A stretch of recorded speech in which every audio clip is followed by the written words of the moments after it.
Buenas noches. Ese fue el mensaje del presidente de la República, Alejandro Giammattei. Lo más importante tal vez de recordar es que continúan las disposiciones presidenciales por 15 días más y autoriza las reuniones religiosas por 1 hora. Así que le invitamos a estar pendientes de nuestras redes sociales y también en nuestra página web para que tenga más detalles de esta y otras noticias. Mientras tanto, nosotros comenzamos y este fue un fin de semana más concurrido en el centro de la ciudad. En un recorrido por la Sexta Avenida, la cámara del fotoperiodista Esvin García captó a diferentes grupos de personas, como usted lo está observando en este momento, en restaurantes o caminando por el sector.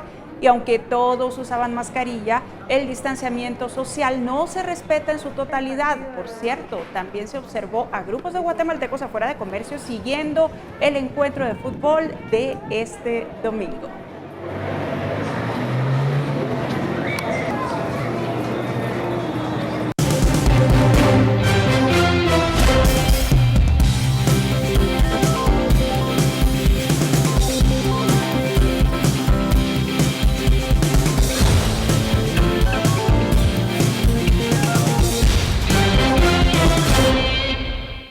Bienvenidos a la edición dominical de Noticiero Guatevisión. Soy Alejandra Álvarez y como siempre es un gusto presentar las noticias más importantes del fin de semana. Ticalia Parada nos acompaña esta noche en la interpretación de lengua de señas, así que vamos rápidamente al detalle de la información y como siempre lo hacemos con la más reciente actualización del Ministerio de Salud Pública y Asistencia Social, que señala que se diagnosticaron 332 nuevos contagios tras efectuar 1.103 pruebas. Con ello, el país contabiliza 68.188 casos. También se reporta que 14 pacientes perdieron la vida durante este fin de semana. Con ello, ya son 2.594 el total de víctimas mortales por la pandemia. Según autoridades del Ministerio de Salud, hubo 501 casos recuperados estimados durante las últimas horas y en total contabilizan 56.778 recuperados. El tablero da cuenta que actualmente hay 8.816 casos activos. Estos datos corresponden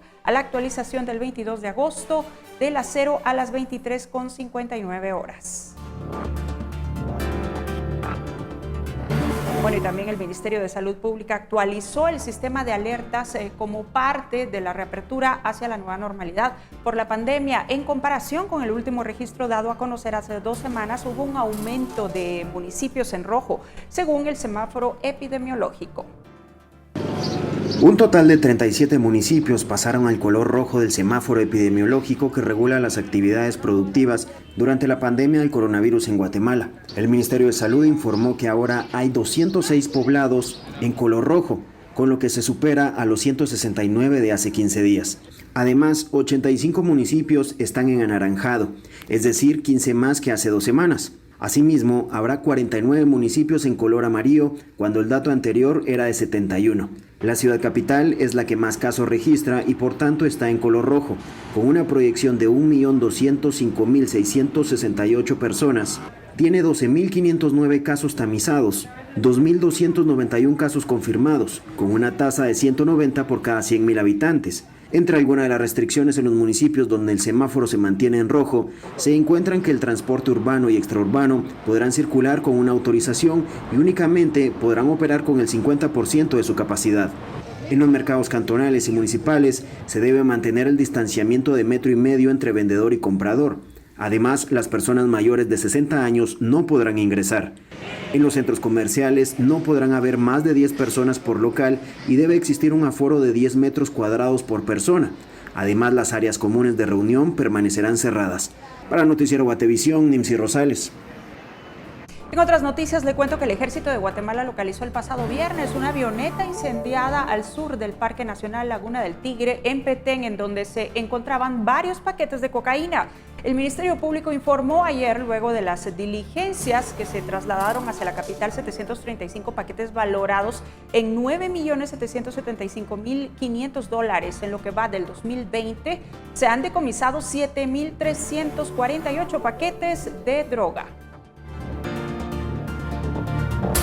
Y la Policía Nacional Civil reporta la captura de 33 personas por escandalizar en fiesta clandestina. 17 fueron detenidas en la zona 1 de Chimaltenango y 16 en Palín Escuintla, donde consumían bebidas alcohólicas, infringiendo las disposiciones presidenciales vigentes por la pandemia del coronavirus. Los detenidos fueron puestos a disposición del juzgado correspondiente para solventar su situación jurídica. Y un agente de la Policía Nacional Civil murió y otro resultó herido durante un ataque armado con supuestos delincuentes en Jutiapa, de los cuales hay 5 detenidos. La PNC informó que agentes se dieron persecución a un vehículo en el kilómetro 156 de la ruta a Asunción Mita-Jutiapa. Cuando los agentes interceptaron al vehículo, fueron atacados a balazos. En el lugar murió Rubén Riquelme Revolorio, de 36 años, y Edgar Alexander Cruz Ruano, de 31, resultó herido. Los supuestos delincuentes llevaban consigo fusiles, municiones, chalecos y gorras de la División Especializada en Investigación Criminal de la Policía Nacional Civil. Ahí tiene las imágenes.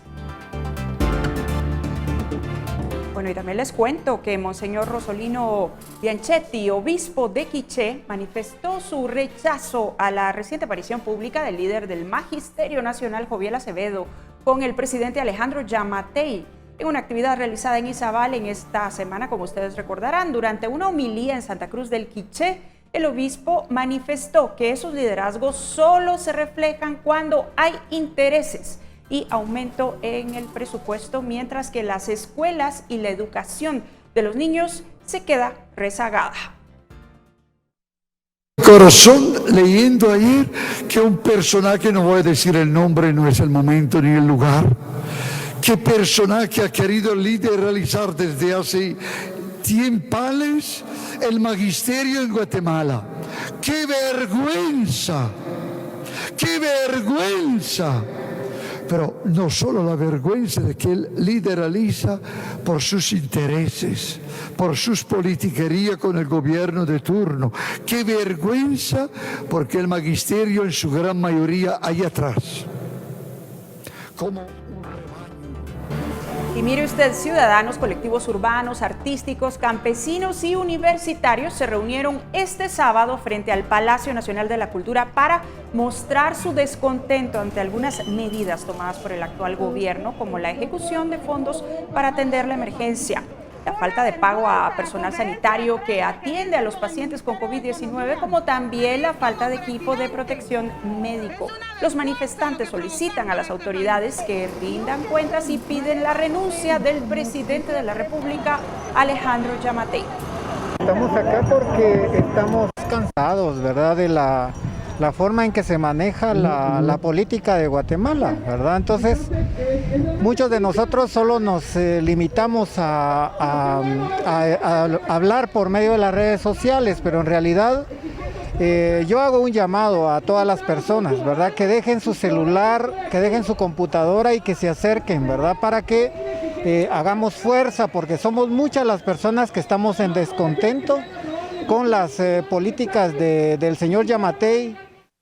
Líderes de varias organizaciones civiles que integran la Asamblea Departamental Multisectorial de Quiché realizaron una manifestación también frente al edificio de Gobernación, en donde colocaron varias mantas para exigir que el presidente Alejandro Yamatei aclare por qué no se han ejecutado los fondos aprobados para afrontar la emergencia.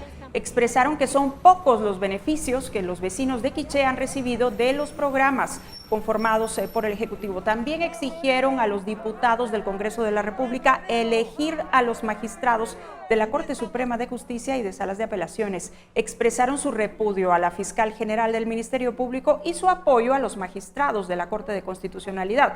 También indicaron que seguirán regresando a ese lugar hasta que se aclare en dónde están los recursos.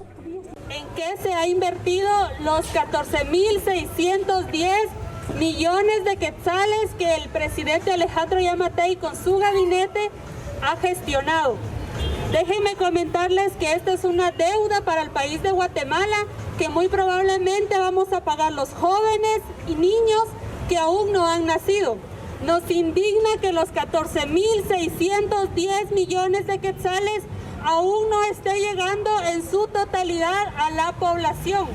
Teniendo alrededor de más de 6 meses de pandemia de COVID-19, seguimos viendo banderas blancas, seguimos viendo cómo va creciendo la pobreza en las comunidades rurales, no solo del departamento, sino que también de Guatemala.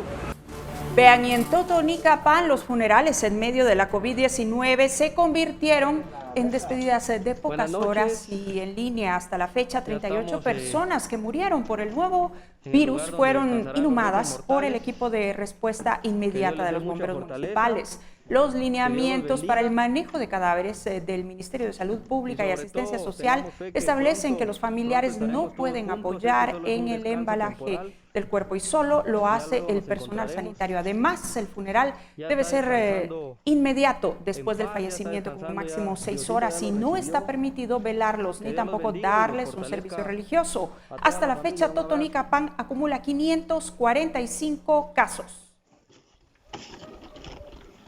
Y un hombre fue arrastrado varios metros y además perdió su motocicleta al intentar cruzar un camino inundado por la corriente de un río que se desbordó en Cubulco, Baja Verapaz, debido a las fuertes lluvias que han afectado al territorio nacional en las últimas horas. Algunas calles que conducen al caserío Chijul en aquel municipio se vieron afectadas. En las imágenes se observa el momento en el que los hombres intentan cruzar el río sobre la motocicleta. Al ver la corriente, uno de los pasajeros decide bajarse, mientras que el otro cruza y es arrastrado. Esas son las imágenes.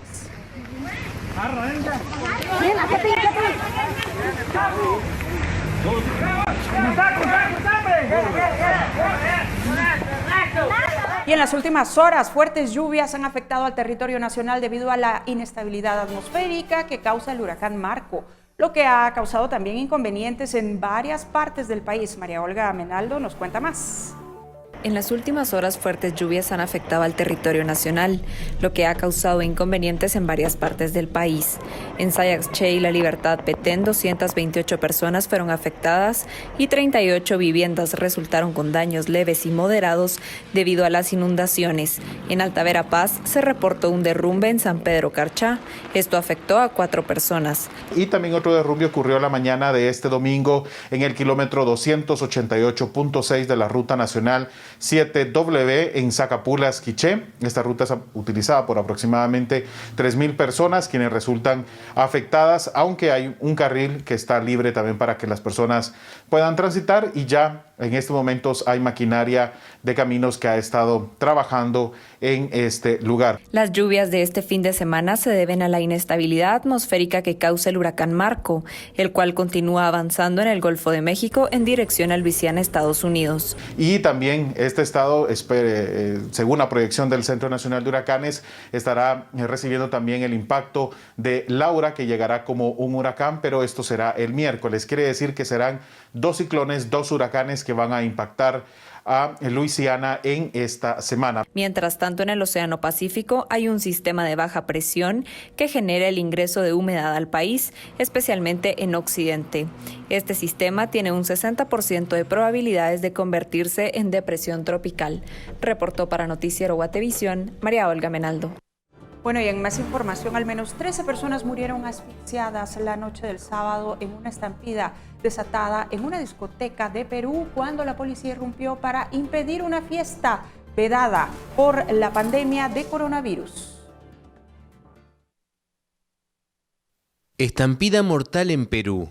Al menos 13 personas murieron asfixiadas la noche del sábado en una discoteca cuando los asistentes a una fiesta vedada intentaron escapar de un operativo policial.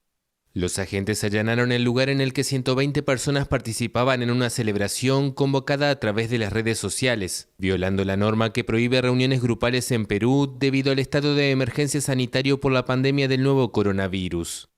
Producía la comunicación a los asistentes para que procedan a salir y recomendarles de que procedan a abandonar la reunión. Se desata una estampida que produce lamentablemente la aglomeración, el tumulto de las personas a la altura de la puerta de salida. La acción se desencadenó una hora antes del inicio del toque de queda nocturno, luego de que vecinos se quejaran de una fiesta.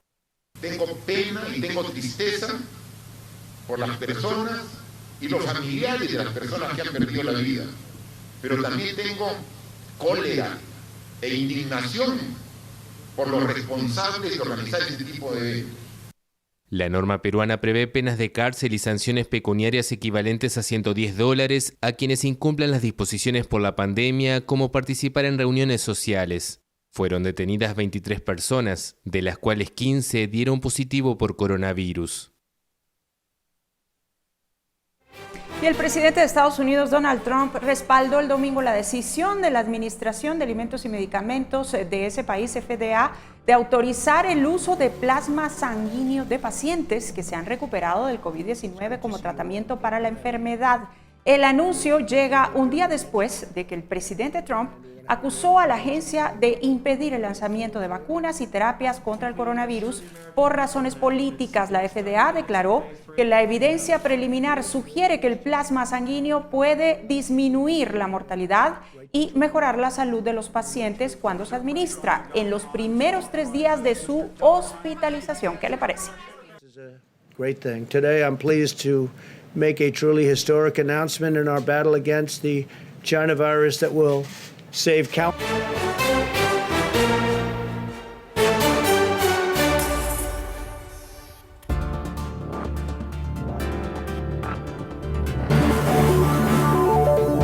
Y después de la pausa le presentamos algunos datos de empleo durante la pandemia. Además tenemos la crónica de la semana. Ya volvemos.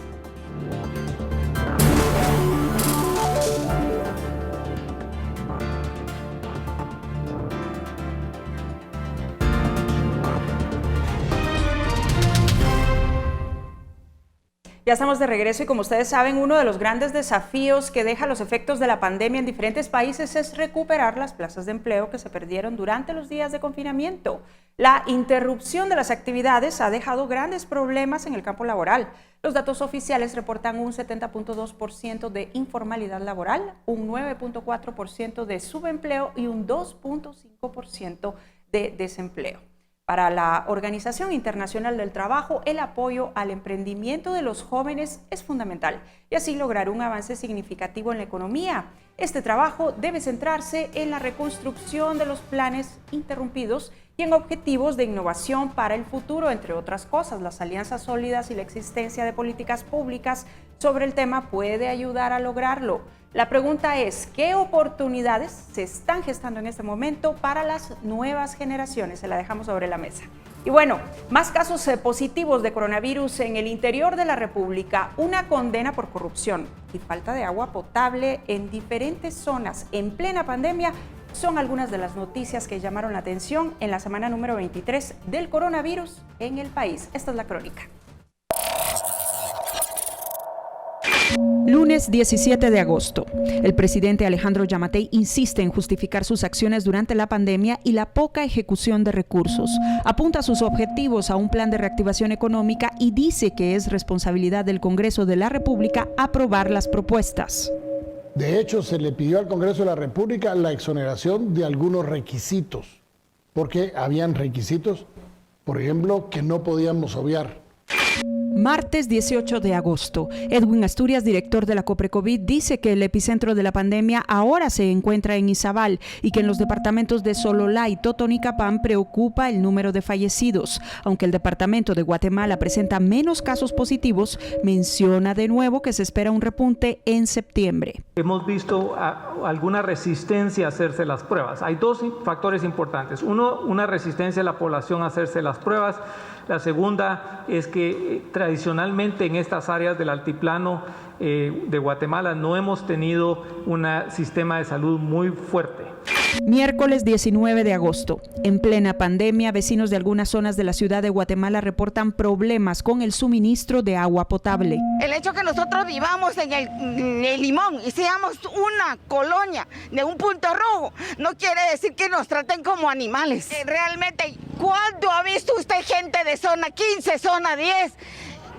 Esas zonas acarreando un bote de agua, nunca va. Ese día, proyecciones del Instituto Nacional de Estadística reportan que Guatemala llegaría a los 22.7 millones de habitantes en el 2050. Jueves 20 de agosto. Lluvias dejan personas fallecidas, poblaciones afectadas, viviendas con daños, derrumbes y desborde de ríos en diferentes regiones del país. Si tuviéramos, señor, créame que no estuviéramos aquí, ¿verdad? Ahí sí que Dios primero, Él sabe la necesidad de cada persona. Mientras tanto, el exalcalde de Chinautla, Arnoldo Medrano, es condenado a 29 años de prisión por 3 delitos y le imponen una multa de 25 millones de quetzales. Viernes 21 de agosto, así cierra una semana en la que Guatemala supera los 2.500 fallecidos por coronavirus y registra más de 67.000 positivos desde que se detectó el primer caso en el país.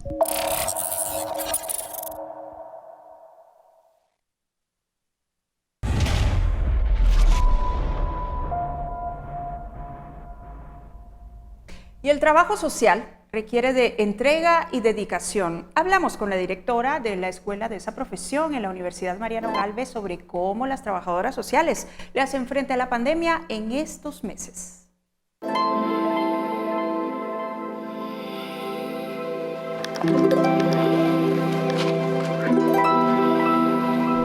El trabajo social se observa en diferentes áreas. Durante la emergencia por coronavirus se da atención primaria en centros de salud, control epidemiológico, entrega de víveres, visitas domiciliares a familias para continuar con el acompañamiento y orientación sobre cómo superar esta situación. Patricia Montúfar es directora de la Escuela de Trabajo Social de la Universidad Mariano Gálvez y explica que en los hospitales los profesionales en este campo han ayudado a establecer comunicación entre los pacientes y sus familias. En los hospitales tenemos ubicadas a las trabajadoras sociales en la atención al usuario. En ese campo nuestras egresadas y nuestras colegas pues lo que hacen es ser el vínculo entre la familia y los pacientes. Parte de esta enfermedad se basa mucho también en el distanciamiento social y la poca comunicación que tienen los familiares cuando las personas con la enfermedad están dentro de las salas de emergencia. Pues nosotras somos el vínculo y somos las que acompañamos en esa parte emocional a las familias. Pero no siempre se logra el objetivo, pues en el día a día de la emergencia, la capacidad de atención se ha visto afectada por la falta de más personal, equipo de protección o bien porque la labor es poco valorada en los diferentes enfoques de acción. Durante esta emergencia, el gremio de trabajo social sí ha sido golpeado debido a que el trabajo que se realiza es directamente con las familias, directamente en el campo, y parte de este trabajo es el acompañamiento, y dentro de las dificultades que tenemos es la poca visibilización que se le ha dado al profesional de trabajo social y que es un profesional necesario en esta pandemia, ya que estamos en primera línea de atención, tenemos el contacto directo con las familias, tenemos el contacto primero con los pacientes, y creo que ese es un dato que debemos de resaltar, que debemos de valorar, y que los profesionales lo están haciendo en situaciones también de alto riesgo para ellos y para sus familias. Para dar seguimiento al trabajo que se realiza a nivel nacional, se ha fortalecido una red integrada por egresados y estudiantes de otras universidades y así mantener información constante sobre nuevas formas de trabajo en los lugares en donde se requiere más apoyo. Es así como los trabajadores sociales llegan a diferentes regiones del país. Con otras 2 universidades hemos logrado estos espacios, hemos tenido conversatorios, hemos abierto el campo para que otras profesionales nos cuenten sus historias y de esta manera pues visibilizar y apoyar a las profesionales en ejercicio. Ahora vemos que la mayoría también son mujeres que también corren riesgos al dejar a su familia y al enfrentarse a esta situación con poco equipo, porque realmente la situación continúa muy limitada en cuanto a la protección personal de los profesionales de salud, y pues ahí también se incluye a las trabajadoras sociales. Según información recopilada por la UMG, 450 trabajadores sociales se desempeñan en el área de salud pública. El Instituto Guatemala Guatemalteco de Seguridad Social cuenta con más de 250 y otro número similar opera en diferentes dependencias del Estado. La mayoría son mujeres. También se trabaja en el sector privado, entidades internacionales y organizaciones no gubernamentales. Sin embargo, el no contar con una organización gremial hace difícil tener el registro real. Los trabajadores sociales quieren ser visibilizados y la labor realizada en los meses de la pandemia deja constancia de la necesidad de fortalecer el enfoque en esa área para así superar las dificultades que las diferentes emergencias presentan en el país.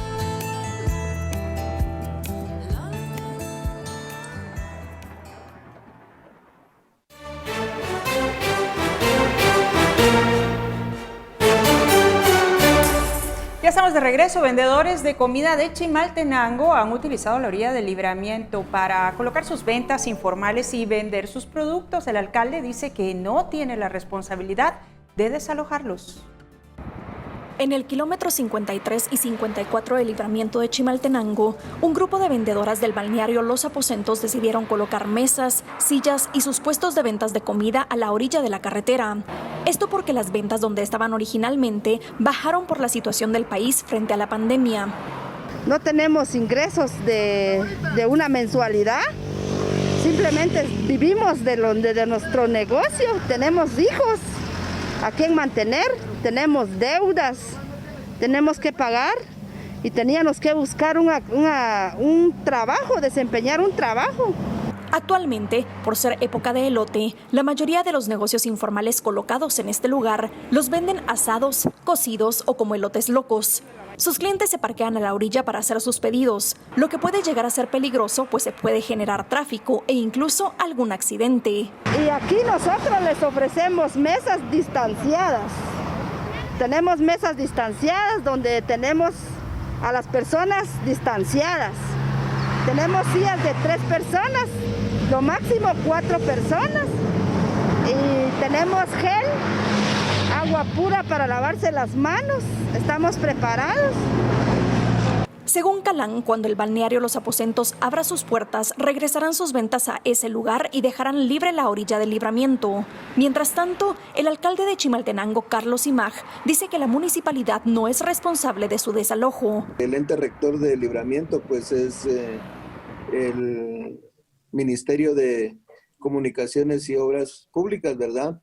En el cual pues desde el momento que se construyó pues hay una ahí sí que obligatoriedad o prohibición de poder poner cualquier tipo de negocios, ¿verdad?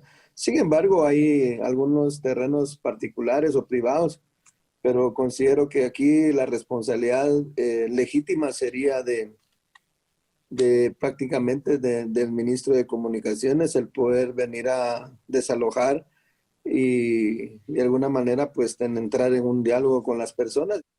El Ministerio de Comunicaciones no dio ninguna postura al respecto. Asimismo lo hizo CONASA, que es la empresa que hizo el Libramiento. Ellos mencionaron que es un tema delicado que le compete a la municipalidad. Pareciera que nadie quiere tener esa responsabilidad, tener que dialogar con ellos para poder desalojarlos del lugar, sobre todo porque no se sabe cuánto tiempo más podrían permanecer ahí, y además que otros vendedores decidan lo mismo, convirtiendo el Libramiento de Chimaltenango en un mercado de paso. Para Noticiero Guatevisión, Paula Osaeta y Esvin García. En otra información, los rayos ultravioleta son la causa principal del daño provocado en la piel. Este fin de semana los niveles de radiación estuvieron por arriba de lo normal. La proyección para este lunes es que se sigan manteniendo en un nivel alto. Las recomendaciones para evitar daños en la piel y en los ojos son usar bloqueador solar, gorra o sombrero, usar manga larga, pantalón y lentes de sol. Muchas veces se descuida la parte de la visión. También hay que tener en cuenta que superficies como el asfalto, el agua, pueden aumentar el índice de radiación UV y por lo tanto dejar más daños. Así que por favor, tome en cuenta estas recomendaciones.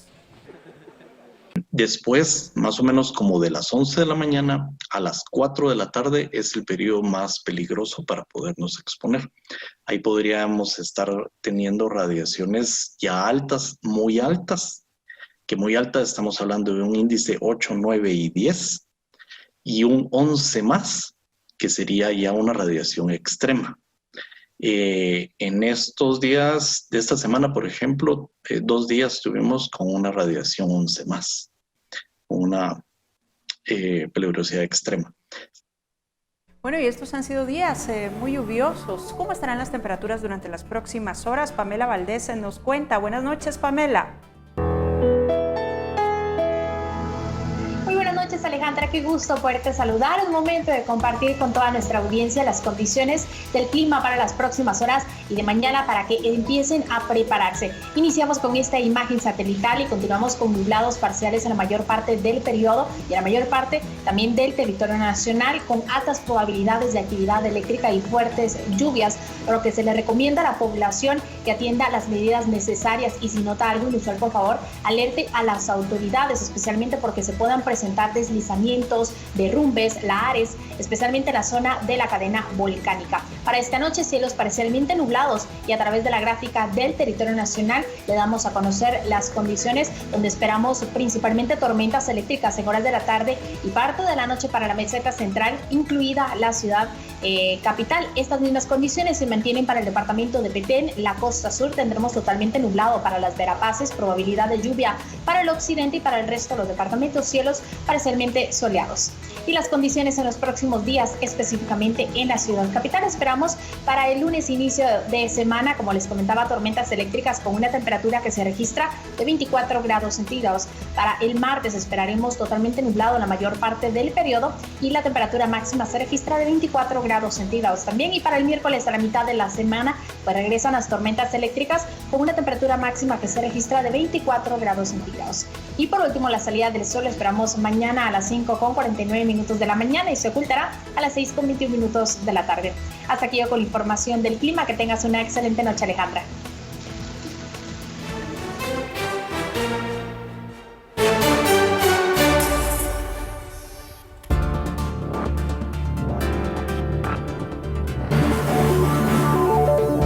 Al volver hablamos de cómo las empresas familiares han adaptado sus procesos digitales en estos meses para seguir adelante. Quédese con nosotros.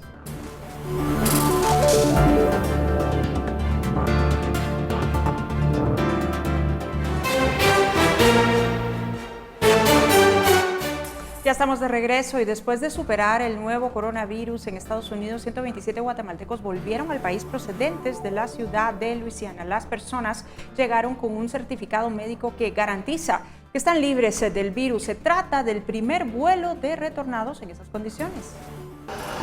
Se contagiaron y recuperaron de COVID-19 en Estados Unidos y ahora fueron deportados a su natal Guatemala. 127 migrantes, 126 hombres y una mujer regresaron con un certificado médico que garantiza que están libres del nuevo coronavirus. Es el primero que nos mandan con esas condiciones. El vuelo sí está guardado en una cuarentena de menores días, porque como ya sabemos están retornados, están positivos, pero están ya recuperados. Los guatemaltecos fueron distribuidos en el albergue de migración y en hoteles donde harán una breve cuarentena de 48 horas mientras son evaluados por el Ministerio de Salud para después regresar a sus lugares de origen. Llegan a sus comunidades con su certificado firmado por autoridades del Ministerio de Salud, donde damos fe, donde damos esa certeza, como dije al principio, de que están llegando sanos, salvos y libres del COVID. Pese a ello, muchos han sido víctimas de discriminación. Por ello, el Consejo Nacional de Atención al Migrante lanzó una campaña en los 4 departamentos con mayor flujo migratorio.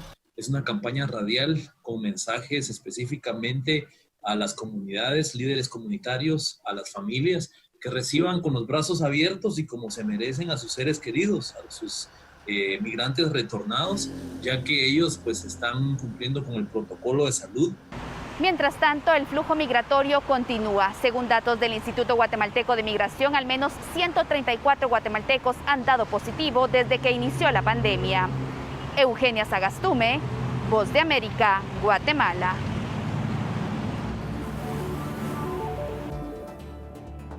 Y la Cámara de Comercio realizó el 7º Congreso de Empresas Familiares que, como cualquier otra con la pandemia, pues ha tenido que agilizar sus procesos digitales y adaptarse a los cambios para permitir la continuidad. Aceptar nuevos procesos y una transformación inmediata son parte de los retos que han tenido que enfrentar las empresas con la llegada de la pandemia. Pero cuando las empresas son familiares, los retos pueden complicarse. Según expertos y asesores de empresas familiares que participaron en el 7º Congreso de Empresas Familiares de Cámara de Comercio, existe una zona de solapamiento institucional. Es decir, cuando un problema se mete en la felicidad de la familia. En este caso, poner lo económico a la par de la salud. La forma que las empresas de familia han buscado, pues finalmente ha sido agarrarse de los ahorros. Aquellas empresas de familia con buenos capitales que han venido cultivando utilidades, pues en este momento nos estamos cogiendo las utilidades para sobreaguar, ¿no? Este término me gusta mucho y lo hemos tenido que utilizar en muchas empresas, porque sobreaguar significa mantenerse, estar a flote, ¿vale? Porque en este momento muy pocas organizaciones están logrando crecer y superar sus presupuestos. Hoy más que nunca los dueños de empresas no dejan de ser empresarios. Además, en una crisis como la que se vive actualmente, están mucho más alertas, lo que provoca que se pierdan los espacios familiares. Pese a que las cuarentenas nos han llevado a estar más tiempo en familia, ¿no? También eso nos ha convertido a algunos en ser presentes ausentes. Estamos en la casa, pero estamos trabajando de 7 de la mañana o de 6 de la mañana a 7 de la noche, 8, 9 de la noche, ¿no? Entonces, aquí se ha generado también una buena noticia, porque pues estamos en la casa, en familia, pero una mala noticia porque igual estamos allí, pero no estamos. Sin embargo, con todos los retos, hay empresas que han logrado enfrentarlos de la mejor manera. El gran mensaje y lo que sí estamos viendo en muchos países es que hay empresas que se están ya levantando y hay empresas que realmente ya se han recuperado o que están próximos a recuperarse sin que la situación de COVID se haya solucionado. Estas empresas han entendido que finalmente quieren estar en el grupo de las empresas ganadoras, de las empresas que van a sobrevivir y de las empresas que van a salir adelante y de las empresas que al final van a poder mirar esta situación de otra forma. Es importante que para las empresas familiares se pregunten cómo están, hacia dónde van y que tengan claro qué deben hacer para llegar a donde quieren. Para Noticiero Guatevisión, Paula Osaeta.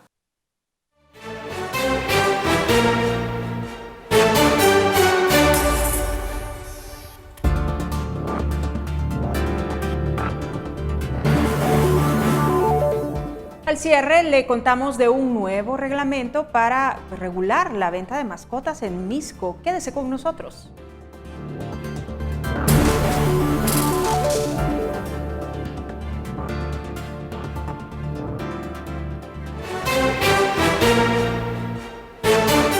Ya estamos de regreso. La Municipalidad de Misco ha creado un reglamento con el que busca erradicar la venta ilegal de mascotas. Las multas por el incumplimiento del mismo van desde los 500 hasta los 500,000 quetzales. Con la finalidad de erradicar el lucro ilegal de mascotas, especialmente perros, gatos y aves, la Municipalidad de Misco emitió un reglamento que regula esta actividad.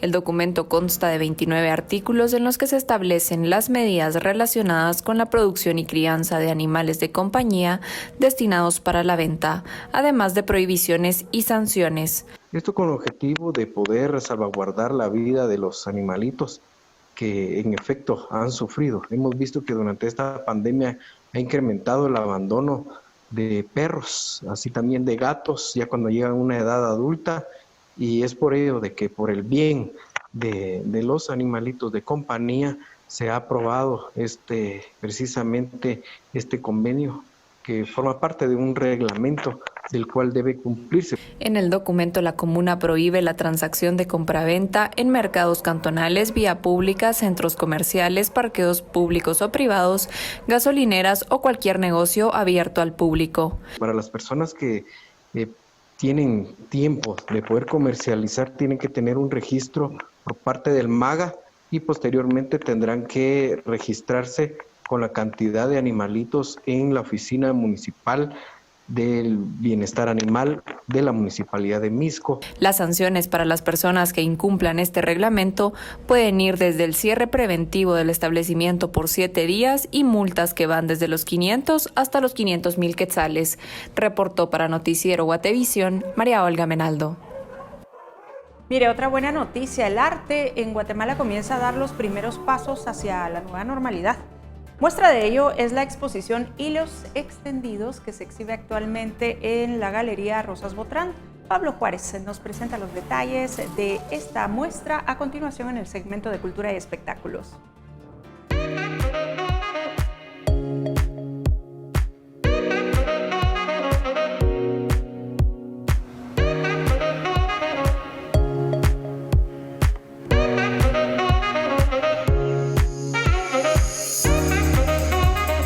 ¿Y esa pantalla qué onda? Con el objetivo de reactivar el mercado del arte, del cual dependen destacados creadores visuales de nuestro país, la Galería Rosas Botrán, ubicada en Paseo Cayalá, vuelve a abrir sus puertas y lo hace presentando una colorida exposición colectiva.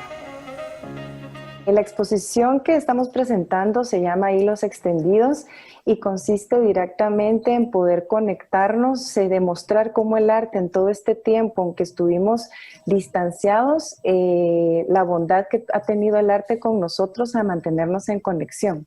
La muestra hace gala de su variedad, ya que cuenta con artistas nacionales y extranjeros, quienes se especializan en diferentes técnicas de creación visual. Tenemos diferentes técnicas, tenemos varios artistas guatemaltecos, algunos internacionales.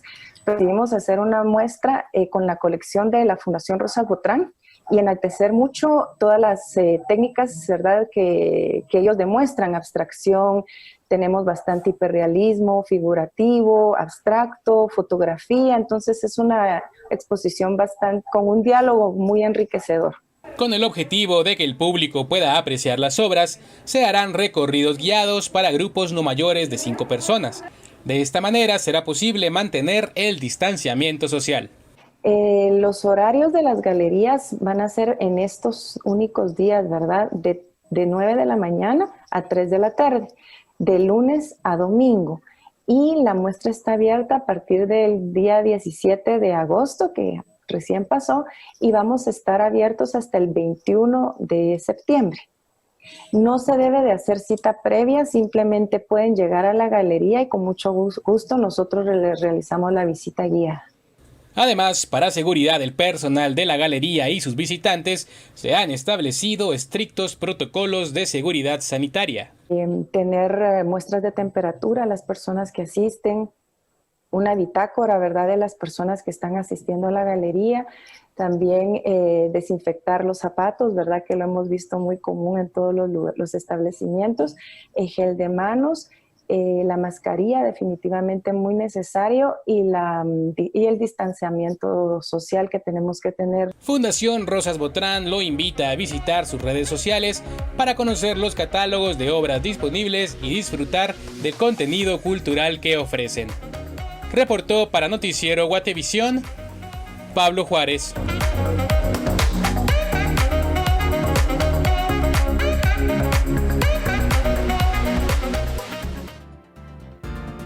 Relaciones Exteriores se dio a conocer que fue recolectada una pieza arqueológica guatemalteca y que próximamente regresará al país. Se trata del fragmento de escalinata de la estructura A14 de Ceibal en Sayache, Petén. La pieza se encontraba en exhibición en el Museo de Arte de la Universidad de Miami, Estados Unidos. La obra es parte del sitio arqueológico Ceibal y se trata de un monumento de roca caliza que contiene 2 hileras de glifos. Se considera que corresponde al periodo clásico de los mayas. Con esto nos despedimos. Muchísimas gracias por su sintonía. Recuerde que mañana regresamos con más noticias en nuestras 3 emisiones y nosotros regresamos el domingo con ustedes con más información. Que descansen, buenas noches y buen inicio de semana.